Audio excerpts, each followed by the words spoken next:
নমস্কার বন্ধুরা, ভিন্ন স্বাদের ব্যঞ্জনে আপনাদের স্বাগত। আজকে আপনাদের সঙ্গে যে রেসিপিটি আমি শেয়ার করতে এসেছি সেটি হলো আলু দিয়ে মুরগির ঝোল। এটি করতে আমার কি কি লাগছে আগে দেখিয়ে দিই। আমি 1 কেজি মাংস নুন, হলুদ, লঙ্কা, পাতিলেবুর রস ও সর্ষের তেল দিয়ে মাখিয়ে নিয়েছি। কয়েকটা আলু আমি ছাকা তেলে ভেজে নিয়েছি নুন দিয়ে। টমেটো নিয়েছি পরিমাণ মতো তেল নিয়েছি, পরিমাণ মতো নুন নিয়েছি, তেজপাতা, গরম মশলা, কাঁচা লঙ্কা আর কুচনো পেঁয়াজ নিয়েছি। আমি গ্যাসে কড়াটা বসিয়ে দিয়েছি। এবার তেল পরিমাণ মতো দিয়ে দিলাম। তেলটা গরম হতে দেব। তেলটা আমার গরম হয়ে গেছে। এবার আমি যে তেজপাতাটা নিয়েছিলাম সেই তেজপাতা আর গোটা গরম মশলা তেলে দিয়ে দেবো। ফোড়নটা হতে দেবো। ফোড়নটা আমার হয়ে গেছে। এবারে আমি যে কুচনো পেঁয়াজটা নিয়েছিলাম সেটা ঢেলে দেবো।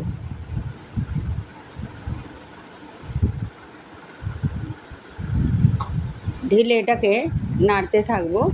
এবার এর মধ্যে আমি একটু যে চিনিটা নিয়েছিলাম সেই চিনিটা আমি এর মধ্যে দিয়ে দেবো।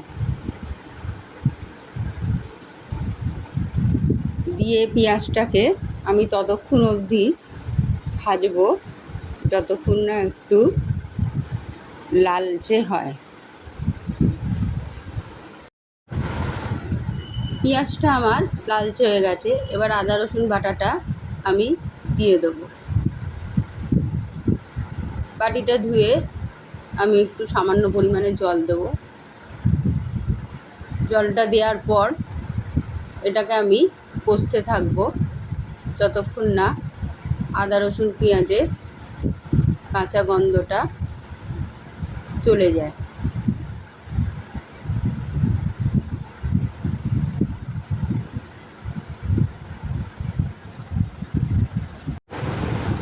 আদা রসুন দিয়ে আমার কষা হয়ে গেছে, কাঁচা গন্ধটাও আদা রসুনের চলে গেছে।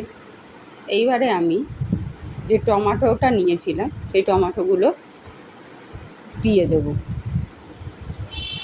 টমেটো দিয়ে আমি এর মধ্যে খানিকটা নুন দিয়ে দেবো যাতে টমেটোটা গলে যায়। এবার এটাকে ভালো করে নাড়াচাড়া করব।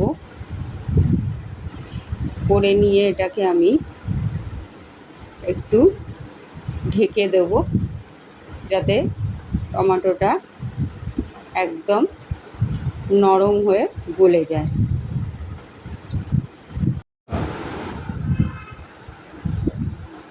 টমেটোটা আমার গলে গেছে।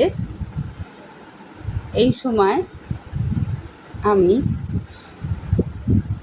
চিকেনটা ঢেলে দেবো।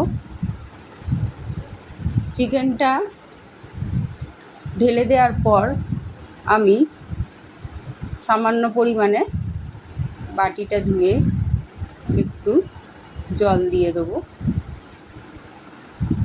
এইবার আমি চিকেনের মধ্যে নুন দিয়ে দেবো পরিমাণ মতো। আগে টমেটোতে খানিকটা নুন দিয়েছিলাম, তাই এখন নুনটা একদম পরিমাণ মতো দিতে হবে। নুনটা দেওয়ার পর মাংসটাকে আমি বেশ ভালো করে নেড়ে চেড়ে সুন্দর করে নুন মশলা সব ভালো করে মিশিয়ে দেবো। মিশিয়ে দেওয়ার পর আমি এটাকে আঁচটা একদম লো টু মিডিয়ামে রেখে চাপা দিয়ে দেবো।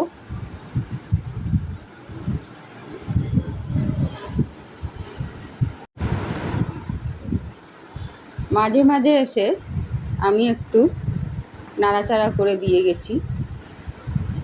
এখন আমি ঢাকাটা খুলে দেখুন মাংসটা আমার কষা হয়ে গেছে, তেল বেরিয়ে এসছে। এইবার আমি জল গরম করে রেখেছিলাম, সেই গরম জলটা আমি মাংসয় দিয়ে দেবো। আপনারা যেরকম ঝোল খাবেন জলের পরিমাণটা ঠিক সেরকমই দেবেন।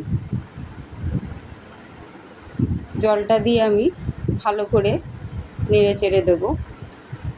এবার যে আলুগুলো আমি ভেজে রেখেছিলাম সেই আলুগুলো আমি ঝোলের মধ্যে দিয়ে দেবো। দিয়ে ভালো করে আলুগুলো ঝোলের মধ্যে ডুবিয়ে দেবো। এইবার যে কাঁচা লঙ্কাগুলো নিয়েছিলাম সেগুলো ঝোলের মধ্যে দিয়ে দেবো। দেওয়ার পর এবার আঁচটা আমি লো টু মিডিয়ামে রেখে ঢাকা দিয়ে দেবো, দিয়ে ঝোলটাকে ফুটতে দেবো। প্রায় মিনিট 10 পর এসে আমি ঢাকাটা খুললাম। ঝোলটা আমার মোটামুটি হয়ে গেছে।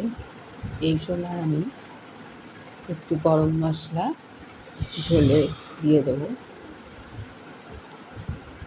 গরম মশলাটা দিয়ে এবার আমি একটু নাড়াচাড়া করব।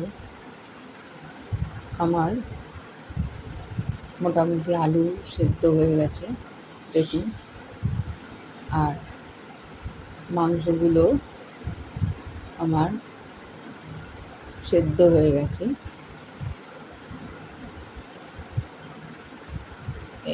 এইবার দেখুন মাংসটা টিপে দেখাচ্ছি সেদ্ধ হয়ে গেছে।